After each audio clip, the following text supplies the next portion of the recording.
Welcome back. Okay, so we've got 11 games to review, and then I have a power rankings. And it occurred to me today, the power rankings in 2 weeks will be on Christmas Day. You might be like, well, aren't you going to do the power rankings before Christmas Day? No, I do them on Saturdays. And keeping in mind going through the holidays that there are people who Christmas Day isn't exactly a joyous day, so if I can keep things as normal as possible for them on a Saturday, post a power ranking so they can all get mad and hate me for not having their team in the right spot, my work here is done for that day. Okay, so tonight's action, we'll start off with Washington and Buffalo. And Buffalo gave Washington fits tonight. They did. And Luukkonen gave Washington fits. And UPL, as he's being called on all the Buffalo broadcasts, because Ukko-Pekka Luukkonen is just a ridiculous name, so UPL just makes more sense. It's this close to UPS, though. So it's Vanacek versus Luukkonen, right?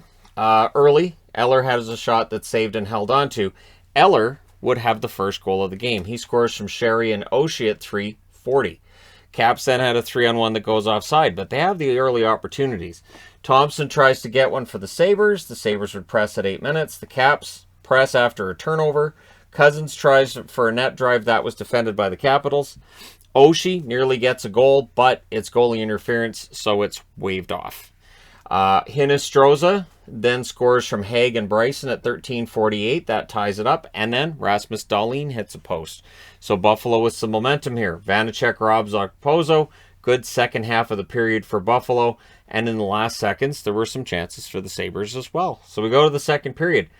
Early back and forth chances. Cousins hits a post. And then Butcher, he hits the net. From Asplund and Okposo at 2:09. So I believe that's Butcher's first goal as a Sabre. Shots are 6-3 in favor of Buffalo at 8 minutes. They really did give them all they could handle. Strong first half for the Sabres to go with the second half of the first period. They press with 7 minutes left as well. The Caps get a power play. Sherry can't deflect one in. The Sabres do kill it off. Caps press after it ends with 1:44 left. The Caps get a power play, and it's a 4-minute power play.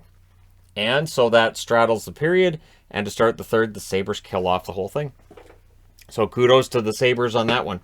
Then there's a press by the Sabres at 4 minutes, but they can't press forever, and PHI-ARI scores from Ovechkin and Kuznetsov at 5:41. That ties the game at 2. And the Caps, pretty determined in that period. They were ahead and shot 6-2 at 8.5 minutes. Skinner has a backhand opportunity that's saved. Ovechkin has a chance that's saved. Luukkonen really, really solid. Caps seeking the lead with 7 minutes left, and then there's some last-minute heroics by Luukkonen. So for the crowd that's in attendance in this one, and Buffalo's attendance has been terrible this year, they must have enjoyed that. So we go to overtime. Early control by the Sabres. Ovechkin gets a chance on a turnover. That save. Vanacek denies Dahlin. 43.9 seconds left. Post for Tage Thompson. And then with 23.6 seconds left, the Sabres get a power play. They don't capitalize on that. So we go to a shootout. In the shootout, the Capitals win it on Oshie getting a goal. Not the first time Oshie's had a goal in a shootout to win a game. So your final score is 3-2 for the Capitals. They go to 17-5-6. The Sabres drop to 8-15-4. So they continue going in the wrong direction. Your 3 stars are Luukkonen, Vanacek, and Hinostroza. The shots, 13-10 Buffalo in the first, 13-10 Washington in the second, 17-6 Washington in the third. In the overtime, both teams had 2 shots. The final shot's 42-31 for the Caps. 0 for 3 were the Capitals. 0 for 1 was Buffalo. Hits 20-10 for the Sabres. Vanacek saves 29 out of 31. Luukkonen saves 40 out of 42. Excellent game for Luukkonen. And it's kind of hard not to play him more games now, isn't it? So he gets thrown to the Wolves. He did pretty well. Denied Ovechkin a couple of times. Ovechkin, still not a goal in the last little while here. He's still getting assists. He's up to, I think, 22 assists. Not getting the goals right now. All right, next up, Chicago.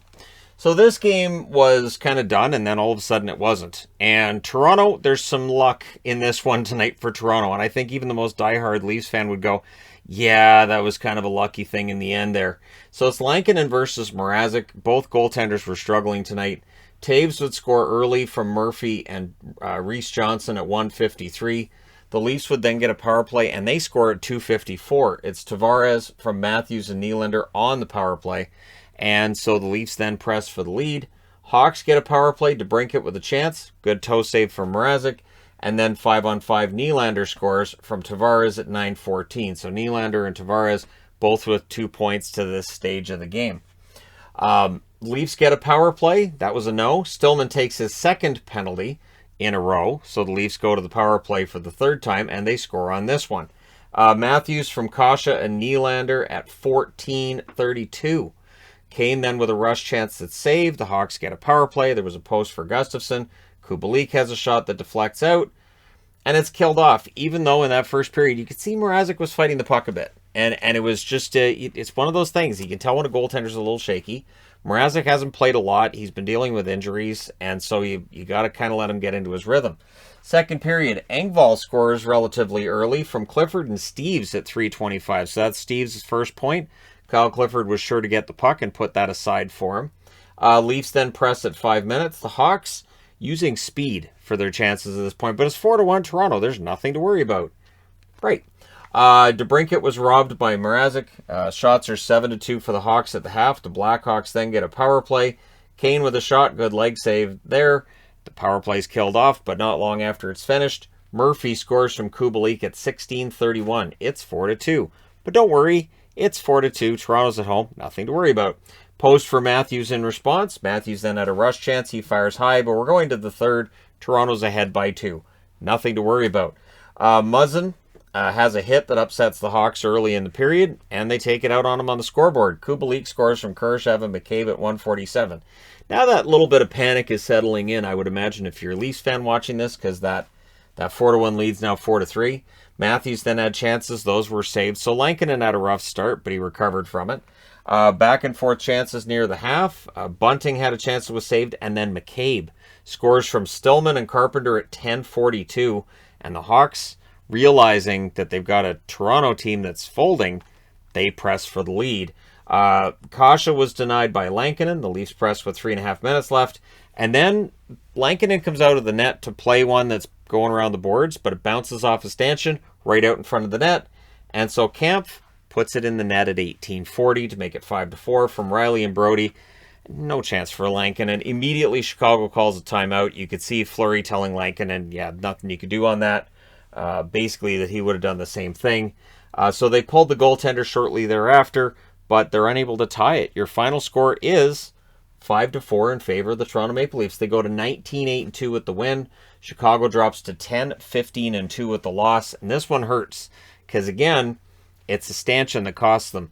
3 stars are Kampf, Nylander, and McCabe. Shots 12-11 Toronto or Chicago in the first, 14-3 Chicago in the second, 12-9 Toronto in the third. Final shots 35-26 for the Blackhawks. Power plays, the Hawks 0-3, Toronto 2-3. Big part of the reason that Toronto wins the game. Hits 24-18 for Chicago.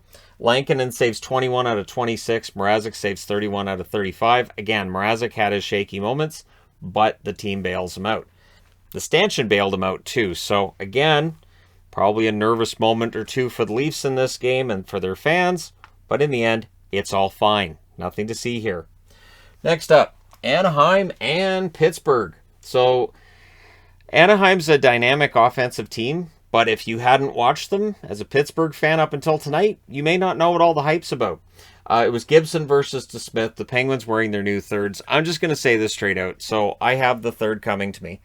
And I actually, just from what I've seen, I like it better than the third they had in the early 90s with the word mark. I think it just looks nicer. And I'll compare the two when it gets here. Just minor differences, but I do like the new one. I know there was some complaints about it, that it didn't use a Robo Penguin, but I think it's fine. Early press by the Penguins wearing those sharp new jerseys, and if they win wearing those jerseys, they'll definitely keep them. McGinn with a wraparound, that won't go. The Penguins score, but was it offside? We'll never know. There was no challenge. You could see Dallas Eakins thought about it. He doesn't end up challenging on it because it was really close. So McGinn gets that from Aston Reese and Ruedel at 5:12, and it's the first shot. Who knew how consequential that was going to be that he didn't challenge it? Looking back, he may wish that he had. Shots are 3-1 for the Ducks at 7 minutes. The Penguins get a power play. That's unsuccessful. The Ducks get chances after it ends. Heinen gets a chance from behind the net. Gibson saves there. Penalty for the Penguins at the horn. So that means the Ducks are starting the second period on the power play. Raquel has a chance that's saved. Pretty solid penalty kill by the Penguins. Terry had a rush chance that was saved and held, and the Penguins survived, kill it off. Penguins had a 2-on-1 that was broken up. Delorier was denied on a 2-on-1 for the Ducks.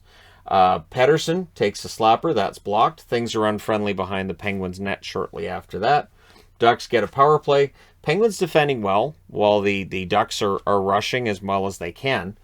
DeSmith was saving on Terry so far. So Troy Terry had a good night, just couldn't solve DeSmith. Nobody could. Last minute press by the Ducks, but it's still 1-0 Pittsburgh after 2. Third period. Lower body injury for Gibson.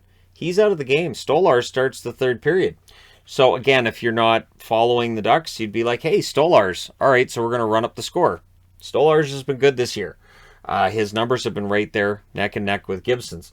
And hopefully for Gibson, hopefully it's just precautionary and it's no big deal. Because if they're without Gibson for a while, that might be a problem for Anaheim. Fowler denies McGinn a goal early in the period. Boyle with a backhand, that saved, held on to. DeSmith really not giving the Ducks much. Just, he was very sound positionally. He wasn't, he just wasn't caught out of position. And he wasn't giving up ugly rebounds or anything like that. McGinn with a rush chance, he fires wide. There's a press by the Penguins at 9 minutes. Terry was checked pretty closely.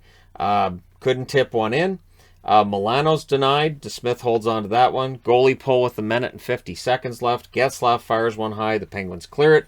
Raquel tips one wide. Getzlaf also shoots wide. And the Penguins survived what was a pretty strong 6-on-5 by the Ducks. The final score is 1-0 for Pittsburgh. They go to 14-8-5 with the win. The Ducks 15-9-5. Probably really feeling it during this road trip at this point. Your 3 stars are DeSmith, McGinn, and Aston Reese. The shots, 8-6 Anaheim in the first, 12-10 Anaheim in the second, 13 apiece in the third. Final shots, 33-29 for the Ducks. Power plays, 0-2 for Anaheim, 0-1 for Pittsburgh. Hits, 27-21 for Pittsburgh. Gibson saves 15 out of 16. And then Stolarz saved all 13 shots in relief. DeSmith saves 33 shots for the shutout. He gets it. And for the Penguins, goaltending, which was seen as their weakness before the season started, it's turned out that's not the case. All right, next up. Montreal going in against St. Louis. And this is... it's not entirely fair, is it? Because St. Louis, weren't they a player short again tonight? Like, is this a feature now, not a bug for St. Louis? Like, we don't need 18 skaters. We can go with 17. It's a throwback. It's Allen versus Lindgren. So you have the former St. Louis goaltender playing for Montreal. The former Montreal goaltender playing for St. Louis. That makes this interesting right off the hop. And Buchnevich, on the first shot, gets a goal from Tarasenko and O'Reilly at 1:03. So, not a great start for Allen, but he bounces back. Tarasenko with a rush chance, that's blocked. The shots are 3-0 for the Blues at 6 minutes. It took a while for Montreal to get woke up in this. Pressed by the Blues at the half. Pizzetta had a rush chance that was saved. Barbashev with a shot. Good blocker save by Allen on that. Habs had a 2-on-1. Armia can't bury it. And when we look at players who might get traded by Montreal, I would think Armia probably would draw some attention around the league. Not a huge cap hit. He might be one of the guys who goes. So it's 1-0 St. Louis after 1. Second period. Blues get early pressure. They end up getting a power play. Tarasenko and Buchnevich are both denied during that power play, and it's killed off by Jake Allen. No Habs shots 8 minutes into the period, and then at 8:52, St. Louis makes it worse by scoring. It's Joshua from Brown and Pekka. So, right? So for St. Louis, you've got 3 guys who wouldn't be in the lineup if everybody was healthy and able to play, and they combine all 3 of them on a goal. That's St. Louis hockey. Blues block when the Habs were getting zone time. Still no shots for the Habs with 8 minutes left and down 2 goals. The first shot for Montreal is with 7:31 left. Suzuki gets that. They got some shots after that, but the Blues then get a power play, and they score on it. It's Barbashev from Tarasenko and Buchnevich at 15 minutes and 20 seconds. I sometimes think that the Blues scorers get paid by the letter because there's a lot of guys with really long names that all combine on goals. It's just a theory I have. Pressed by the Habs with a minute and 20 seconds left, but they're down 3-0 after 2 periods in St. Louis. Third period. Better start for the Habs, and Romanov gets that shutout off Lindgren's record. He scores from Paling at 157. So the word shutout doesn't even get uttered in this game. It's 3-1 now in favor of St. Louis. Habs then press for another. They also get a power play. That was unsuccessful. Blues then get a power play. Theirs is, and it's Krug that scores. He was the one that had taken the penalty before that and didn't agree with it. So he gets the power play marker from O'Reilly and Brown at 10:16. Logan Brown is fitting in so well with the St. Louis Blues. It's been an incredible run for him. Habs tried to answer. The Blues just clogging the middle of the ice, not giving Montreal very much.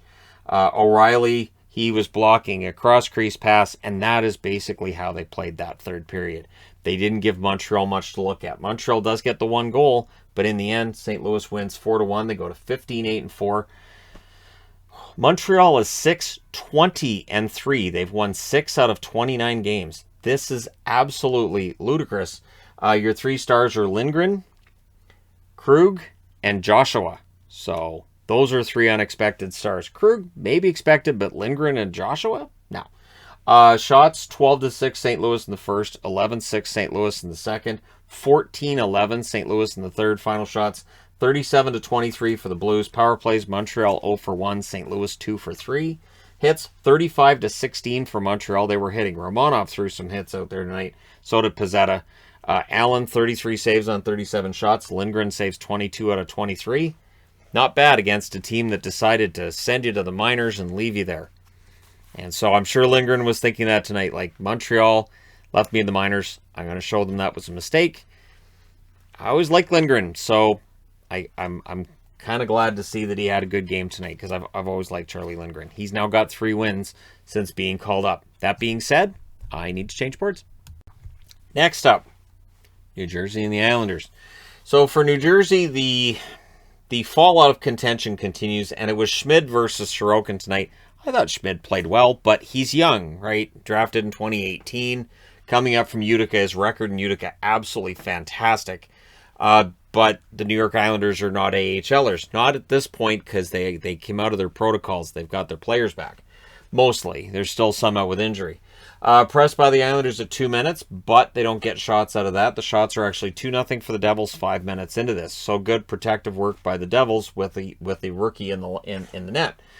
Johnson has a rush chance that's saved. Geertsen versus Chara then happened, and they got a whole bunch of penalty minutes out of that. And that was after a head check on Dobson. Dobson would leave. He would come back. Schmid was sharp on Islanders' chances early. Cizikas with a net drive. The Devils break it up. The shots are 4-4 with 9 minutes left. So, much like the Nashville game, this game kind of low opportunity early on. Severson has a blast that's saved. Dobson wasn't on the bench, so the Islanders were down to 4 defensemen, because Chara, after the fight and the misconduct and everything that took place, he's not out there for a while, so they're down to 4 defensemen. Schmidt saves after the Devils turned it over. Tatar has a shot that deflects out as New Jersey presses, and then Jesper Bratt scores from Siegenthaler at 17:01. So the Islanders, they get a power play in response, and 6 seconds into it, they score. Didn't take long. Dobson, back on the ice, gets that goal from Barzal and Wallstrom at 17:45. But it doesn't stay tied for long. Jack Hughes scores from Zacha at 18:25, and it's posted in. And the crowd sounded pretty restless on that, and I understand why, right? So you're looking for something to cheer for. You finally got a goal on the board, and then immediately New Jersey gets the lead back. And it's not like New Jersey's not a rival, right? So next shift, Subban had a good opportunity, and Sorokin saved on that. So it could have been worse. It's 2-1 New Jersey after 1. Second period, the Islanders get early chances. Hughes went end-to-end, but it's defended before he gets to the net. Shots are 4-1 for the Devils at 6 minutes, so they start off very well. But then Andy Green, former New Jersey Devil, scores from Bailey and Barzal at 8:33. And Geertsen's mixing things up around the net as well. He was really in the middle of it tonight, which is kind of his game, right? Devils try to answer. They end up going to the power play. Hughes' chance was kicked aside. Post for Zacha. Tatar was robbed, and it's killed off. Delay game call, Devils power play. So again, Devils power play, they have a chance to take the lead. But Zach Parise finally gets his first goal. Pajot finds him, and at 16:33, Parise's finally got that first goal, and then the Islanders kill off the rest. And it felt like that was a huge momentum swing. With 27.7 seconds left, the Islanders get a power play. So third period, the first thing up was the Devils finishing the kill, which they did. Shots are 7-5 for New Jersey, 6.5 minutes into this. Hamilton fires one high. Sorokin playing well, and then Pajot scores from Wahlstrom at 9:37. So all of a sudden it's 4-2 for the Islanders, and the crowd has something to cheer for the first time all season. We get 2 minutes of 4-on-4. Sorokin's the star as Devils get chances during that. Goaltender gets pulled with 4.5 minutes left. Lindy Ruffin pulling the goalie early. It doesn't hurt him tonight either. Post for Lee. Schmid goes back in. Devils take a timeout. We have a 6-on-4 in the final minute because the Islanders take a penalty. It doesn't matter. The Islanders hold on. They win 4-2. They go to 7-11-5. It is their first victory at home. And for New Jersey, 10-11-5 with the loss. So New Jersey officially goes under NHL 500 with that loss. And it's just that's to be expected. 3 stars: Pajot, Barzal, and Wahlstrom. Shots 10 apiece in the first, 9-7 New Jersey in the second, 13-12 New Jersey in the third. Final shots 32-29 in favor of the Devils. Power plays: New Jersey 0 for 3, Islanders 1 for 2. The hits 21-15 for the Islanders. Schmid saves 25 out of 29 again. I thought he was good early. Sorokin 30 saves on 32 shots. Pretty solid goaltending from Sorokin. And so the Islanders finally get that first win at home. Now they want to kind of get that rolling. Because again, if they're going to get back into the hunt, they have got to start winning some games in a row. Next up, Philly. So Philly's on a heater now, right? This is where we're at, right? Philly, here we go. It's Philly's time, right? Well, maybe not. It's Jones versus Vejmelka. There were early chances for the Flyers, and Van Riemsdyk scores at 1:14. So Van Riemsdyk is a hot and cold scorer. Tonight's results tell you maybe it's time he's heating up again, right? But Beagle would answer pretty darn quick after with his first of the year from Roussel and Eriksson at 1:53. That's the former Canuck $12 million line right there. That's a $12 million line. Beagle, Roussel, and Eriksson. Thanks, Jim. So Krause with a chance that's saved on a press. The Flyers get a power play. The shots are 5-5 at 7 minutes. Vejmelka recovers from that early goal against. Strong second half for the Flyers. Then we get a late power play for the Coyotes. But coming out of that first period, both goaltenders are playing pretty well. Second period, Vejmelka saves on Yandel, but then Lawton buries one to put the Flyers ahead from Konechny and Couturier at 5:26. And it was on a rebound, and it was a really strong shift for Philadelphia that led to the goal. Couturier then goes beast mode trying to get another one. Can't get to the net on that. Jones saves as the Coyotes seek the answer, and they get one. Schmaltz with a goal that was originally given to Lyubushkin, but Lyubushkin didn't touch it. Jones put it in the net himself. So Schmaltz from Dineen and Hayden at 10:40. The puck hits the post, and then it goes off Jones and into the net. And then Patrick Brown would answer at 11:21 to put Philadelphia back in the lead. So this is where it gets deflating, right? Arizona ties it, and immediately the lead is back for Philadelphia. Vejmelka came out and passed it to Brown as well. That's kind of the thing. So, as I mentioned before, the Lankinen goal against Toronto, he goes out around to play it, and it goes off a stanchion. This one, Vejmelka just gives it to Brown. Not sure what he was thinking there, but he hands it to Brown, and Brown goes, okay, and puts it in the net. So that's his first of the year, and Vejmelka with the primary assist. And I when I'm watching this and I can hear the announcer in the arena saying goal scored unassisted, I said to the TV, oh, it was assisted. So yeah, Flyers then get a power play and they score on it. It's Van Riemsdyk from Yandel and Konechny at 12:34. So we go from a tie game to a 2-goal deficit for Arizona in less than 2 minutes. So a lot of ouches right there. Then we get a delay of game call. The Coyotes get a power play. That's killed off. The Coyotes did press a bit after.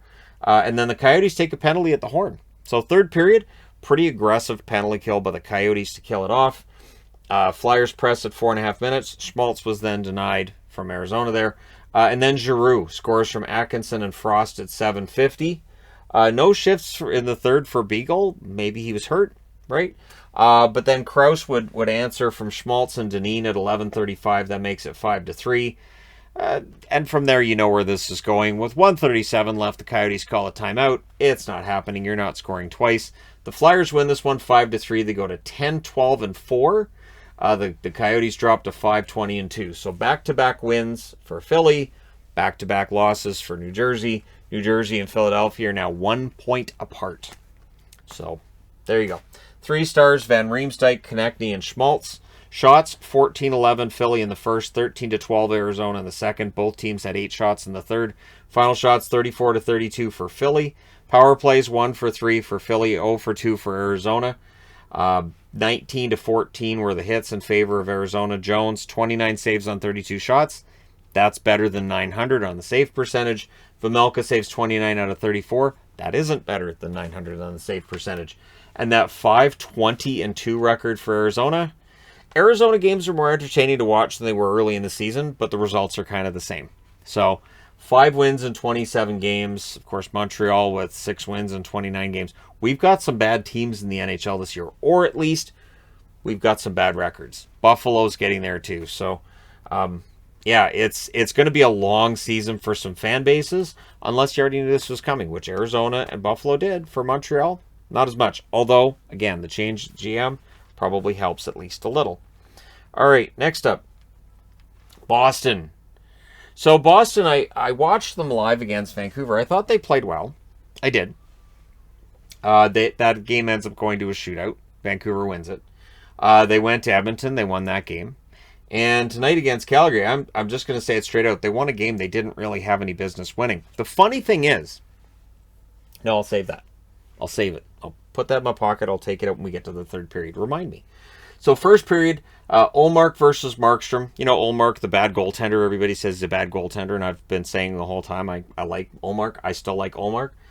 Bruins get chances early. You can look through any review, any videos I've done since the start of the season. I've never said they need to get rid of Ullmark or Ullmark's terrible. Never happened. So the Bruins with the early chances. The Flames top line. Lindholm with a near miss there. The shots are 5-2 for the Flames at 5 minutes. Good start, and that's what the Flames need. And at home, they're not the same as they are on the road. Tonight's another example of how they're just not the same at home. Tkachuk can't bury one. The Flames would press. Flames are ahead in zone time, but Ullmark was sharp. Ullmark's stealing it at this point. Power play for the Flames. It then becomes a 4-on-4. Hanifin with a nice little bouncer that almost fooled Ullmark on that one. He saves it and it bounced on him. And everything's all killed off. And then Clifton, out of nowhere. Clifton from Frederick and Bleed at 17:43. Who saw that coming? So yeah, depth scoring from Boston. Weird. Gaudreau then fires one wide, and Tkachuk hits the post in the last minute.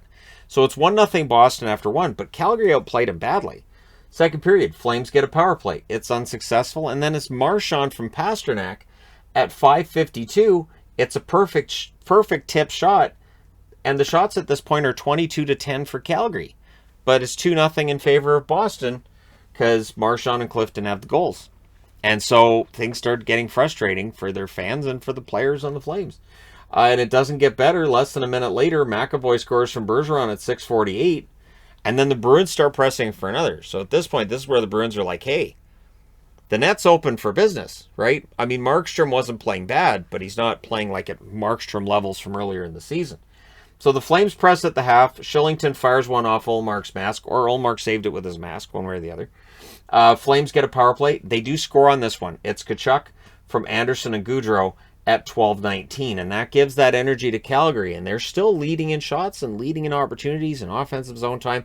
All of the numbers that you're looking for to see who's playing better, Calgary's got them all in their favor. Pasternak then has a blast that's saved. The Flames go back to the power play. Lindholm can't bury one early, and then the Bruins killed off the rest of it with not as much difficulty as one might have expected.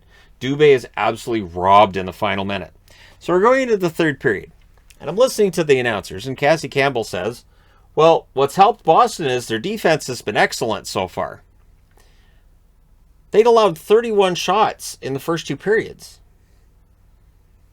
At the time she says this, they'd allowed 33 shots in like 43 minutes of game time.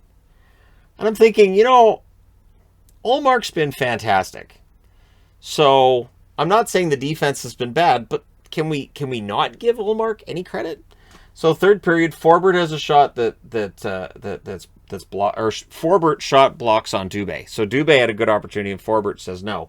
And then Lazar scores from Frederick and Grzelcyk at 2:57, because what happens in the third is Boston now has all that confidence, and they're playing really well. The shots are 6-1 for the Bruins at 5 minutes. But the Flames do get a power play. They do find a way to get the momentum back. Olmark saves on Hannafin, and it's killed off. Pasternak with a net drive, that was defended. Flames press with 6.5 minutes left, and with 5:42 left, the Bruins get a power play. That's a no, but you've taken 2 minutes off the clock. Monahan would score from Lucic and Anderson at 18:24 to make it 4-2. They pulled the goalie after, but Boston holds on and wins this one 4-2. They go to 14-8-2 with the win. I'm very impressed with how Boston played this week. Calgary 15-7-6. The Alberta teams are struggling right now, and this is definitely worrying, I would think, for both fan bases, as there's teams in the Pacific that are heating up. 3 stars, Bergeron, Marchand, and Ullmark. Shots, 15-7 Calgary in the first, 16-8 Calgary in the second, and 12-11 Boston in the third. But remember, they had 6 of the first 7 shots. So Calgary did get the lion's share of shots after that. Final shots, 42-27 for Calgary. Power plays, 0-2 for Boston, 1-5 for Calgary. Hits, 26-22 for Boston. Ullmark, all he did was save 40 out of 42.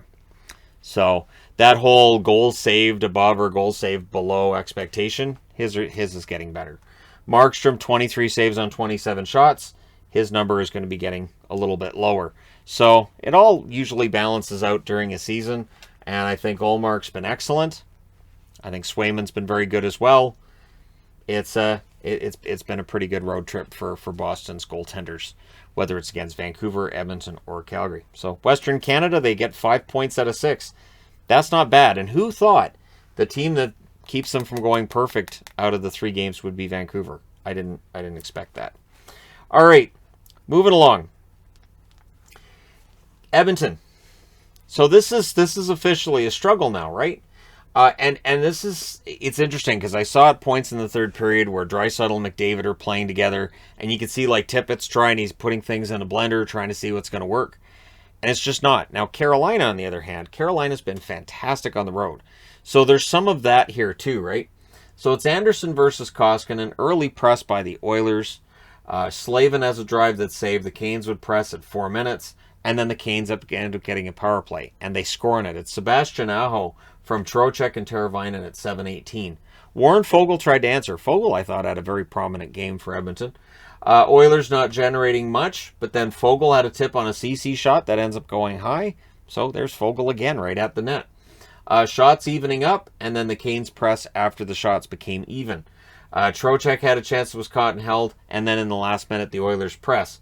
So coming out of the first period is pretty evenly played overall, but Carolina's ahead 1-0. Second period, Trocheck to fast, that wouldn't go. Koskinen holds a Trocheck chance, and then Niederreiter scores from Aho at 6:19. So that makes it 2-0. The Canes go to the power play. That was killed off. Nugent-Hopkins would score from Puljujarvi and Nurse at 10 minutes and 11 seconds. So this is that secondary scoring, right? If you qualify Ryan Nugent-Hopkins as secondary scoring, I'll say this. He doesn't score a lot of goals, so I'll say sure. And so that's a good thing, right? Hyman then with a wraparound, that goes wide. The momentum was with the Oilers after the goal. Draisaitl with a giveaway, but the Oilers recover it in their own zone shortly thereafter. Smith with a shot, Koskinen saves on that. Aho with a rush chance, that's fired wide. Slavin blocks a Puljujarvi shot, and coming out of the second period, it's 2-1 in favor of Carolina. Third period, early chances for the Canes. Trocheck had a chance that was caught. Trocheck could have had 2 or 3 goals tonight. Absolutely could have. He had a very good game. Svechnikov can't bury one. The Oilers were really out of sync at this point in the period. Shots are 5-1 for the Canes at 6 minutes, much like Boston. In the other Alberta game, Carolina finding things pretty easy to start the third period in Edmonton. So the Oilers get a power play, and they really need one. We get a shorthanded 2-on-2 then, and Stahl tries to get it to Trocheck. That wouldn't quite go, but it's killed off, so that's beneficial too. Anderson denies Draisaitl. There's a shorthanded 2-on-1 with a Oilers power play with 9:05 left. So the shorthanded 2-on-1, Aho fires wide, and it's killed off. So first you get Stahl with a shorthanded chance.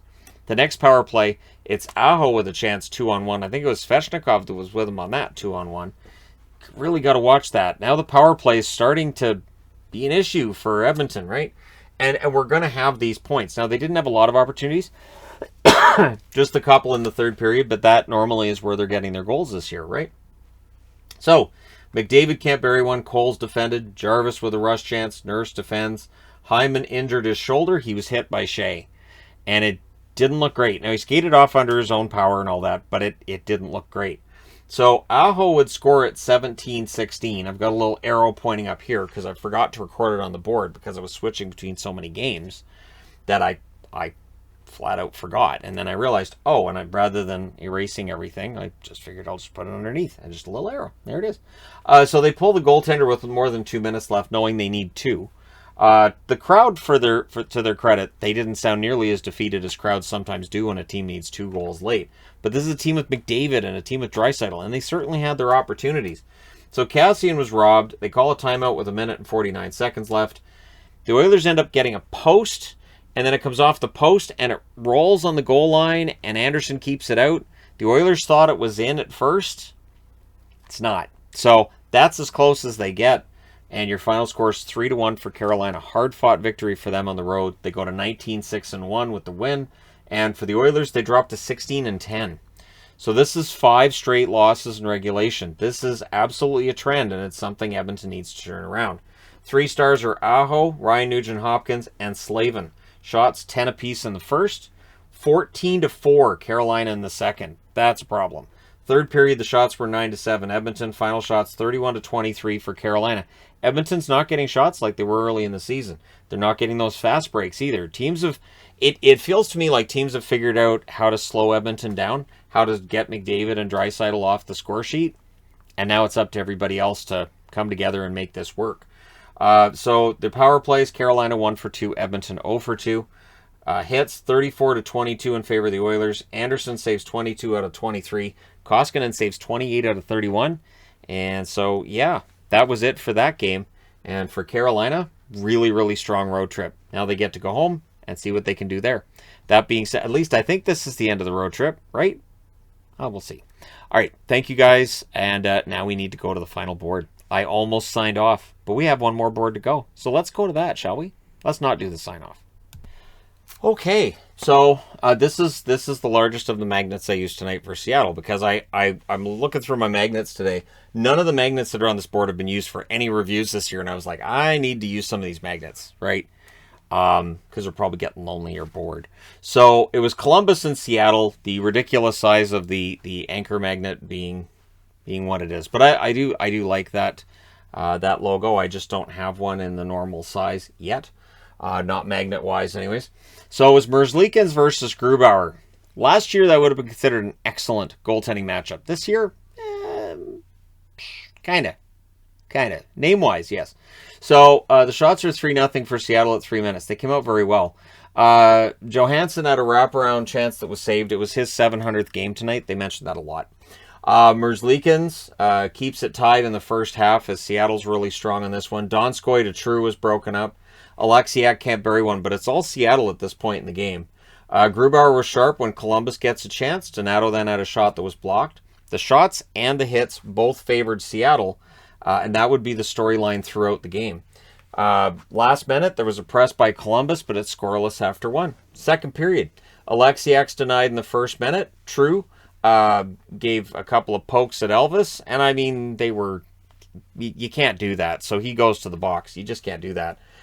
Columbus doesn't score on the power play, though. Sillinger has a chance that's saved. Columbus then gets another power play. That was also unsuccessful, and that's the end of the Columbus power plays. That was it. Bjorkstrand, though, would score from Jenner to open the scoring at 8 minutes and 12 seconds. Seattle tries to answer. Hoffman is denied then. Columbus presses, and eventually they get another goal. It's Roslovic from Domi and Voracek at 11 minutes and 40 seconds. So it's 2-0 in favor of Columbus. Seattle, to their credit, they answer. McCann from Eberle at 13:46. That makes it 2-1, but before the period's out, here comes Columbus. First, it's Domi from Bean and Roslovic at 16:43. Seattle would try to answer after that, but in the final minute, Domi scores again from Bjorkstrand at 19:33. That's 200 points in the career of Oliver Bjorkstrand. Congratulations to him. We go to the third period with the score 4-1. Much like the Toronto game, you'd probably look at that and go, well, that game's pretty much done. You would be wrong. Seattle presses, they draw a power play, and they score on it. It's Jaden Schwartz from Donskoy and Giordano at 3:41. And it should have been Donskoy's goal, but it goes off Schwartz's backside. He just can't quite get out of the way. And I think it was going in if he hadn't gotten away, but Donskoy's not allowed to get goals. That's just the rule. And then Geekie scores from Appleton 23 seconds later at 4:04. So suddenly it's 4-3. That's the first goal for Morgan Geekie in 16 games. Pressed by Columbus at the half, Giordano has a shot that nearly fools Elvis, and then Dunn does. Vince Dunn scores from Larson and Yarncroke at 15:54. We have a 4-4 tie. And then Seattle, with all the momentum, they press for the lead. But we go to overtime. Kraken controls on the faceoff. Schwartz has a chance that's saved. The puck goes the other way. Jake Bean ends it. From Voracek and Corrali at 55 seconds, Columbus wins this one 5-4 in overtime. It's not pretty. Now they move on to Vancouver. It's not pretty, but it's a win. They go to 14-11-1. Seattle drops to 9-15-3 with the overtime loss. 3 stars in this one are Bean, Domi, and Dunn. Shots 12-8 in favor of Seattle in the first, 13-10 Columbus in the second, 9-7 Seattle in the third. 1 shot each in overtime. Columbus getting the one that matters.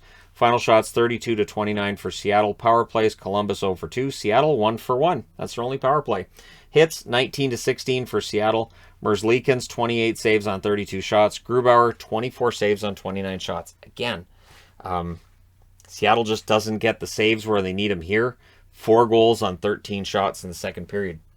And yeah, so that's really kind of where it cost them, because third period they come back, they come roaring back, and if they'd had more saves in that second period, they'd probably win it, right? All right, but Columbus gets the 2 points. Next up, LA. What is LA now? Like, LA to me is one of those odd teams that they can look really bad one night and fantastic the next. This was a really strong game for the Kings against the Wild, who came in on an 8-game winning streak. And, it was a shame because they were first on the power rankings, and I had to drop them to 26th because of this loss, because they have to be behind LA, because LA just proved they're better. I'm kidding. So, but which part am I kidding about? So it's Kakkonen versus Quick, and of course the LA Kings wearing their Cylon helmets. I have to say though, the new white Kings jerseys, the thirds they're wearing, they're kind of fantastic. The shiny silver behind the logo looks awesome.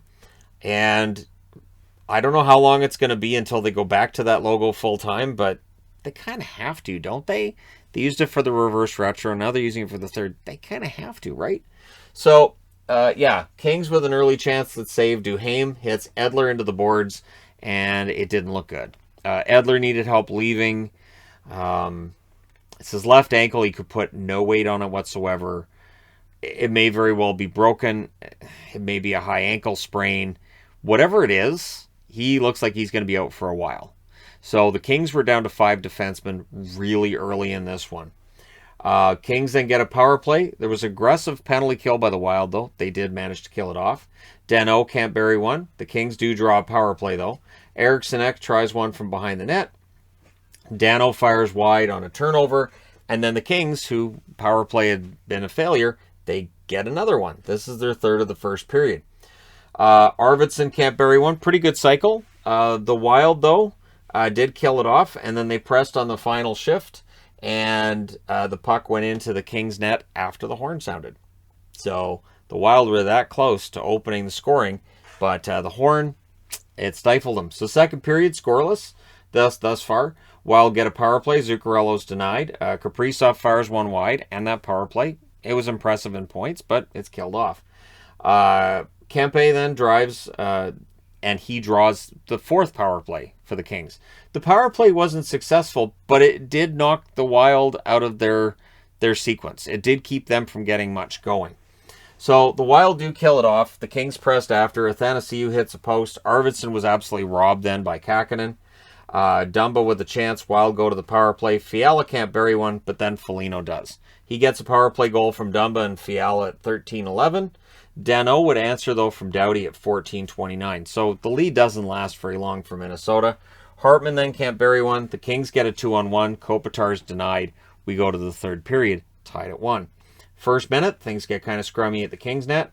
There's a delay of game call. That's the 5th Kings power play. It's their final, but still 5th. Kempe can't bury one. Quick denies Hartman. And then after the power play's done, right around the middle of the period, Lemieux scores. Yes, he's back from biting. And his first game back, he decided to to go to the other team's net and get a goal rather than bite anybody. From Grunstrom and Moore at 9:15. I wonder if the coach tells him that. You know that biting thing you did? Why don't you try scoring a goal? All right, coach. And he did. Zuccarello then fires one wide as Minnesota tried to answer. Kaprizov wanted the Michigan. He tried the Michigan goal. And I mentioned this before. Chabot tries like a little kind of trick pass in the Ottawa game this morning. And now you have Kaprizov kind of trying a Michigan. What I think we're going to see, for all of the discussion about the trick goals and what's going to happen, I really think we're going to see a situation where when you're desperate for a goal and you're not sure how you're going to get it to the net, that's where guys are going to go, hey, this is the time for some trickery. I think that's when we're going to see it. So Kaprizov tries it. It doesn't succeed. King's press was 6 minutes left. Athanasiou then had a breakaway. He was denied. Dano was then robbed as well. Wild pressed while they had the goaltender pulled, 6-on-5 in the final minute. Huge hold by Quick with 9 seconds left. Like Jonathan Quick, fantastic. The clock has clearly been turned back on Quick by 10 years. The final score is 2-1 for LA. They go to 12-10-4. Minnesota with the loss, they go to 19-7-1. Your 3 stars are Quick, Dano, and Doughty. Shots in this one, 13-8 LA in the first, 12-8 LA in the second, 14-12 Minnesota in the third. Final shots, 37-30 for LA. Power plays, 1 for 2 for Minnesota, 0 for 5 for LA. Hits, 30-20 in favor of Minnesota. Kakkonen saves 35 out of 37. I'm shocked he wasn't one of the stars, to be honest. And Quick, 29 saves out of 30 shots. Excellent game for him. Both goaltenders were highlight reel tonight. So, very entertaining game. And the Wild just narrowly missed this one because Jonathan Quick decided it's 2012, not 2021.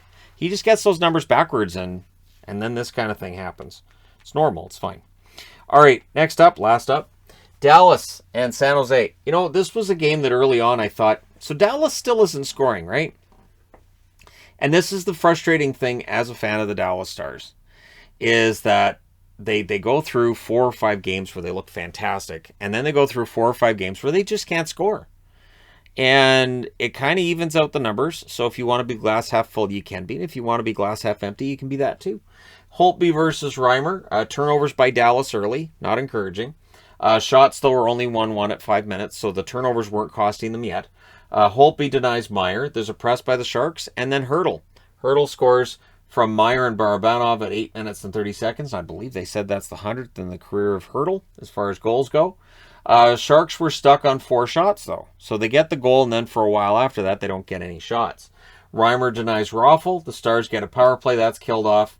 14.5 seconds left to delay a game call on the Sharks. The Stars go back to the power play. So to start the second period, Heiskanen has a shot blocked, and the Sharks finish the kill. The power play, it really drives the Stars, whether it drives them up or drives them down. And tonight's one of the times where it drives them down. I have no idea. The Sharks get a power play. LeBanc and Kiviranta had both left the game at this point. Didn't come back. Stars killed it off. Stars get a power play. Does it suck is the question I put up there. Does it suck?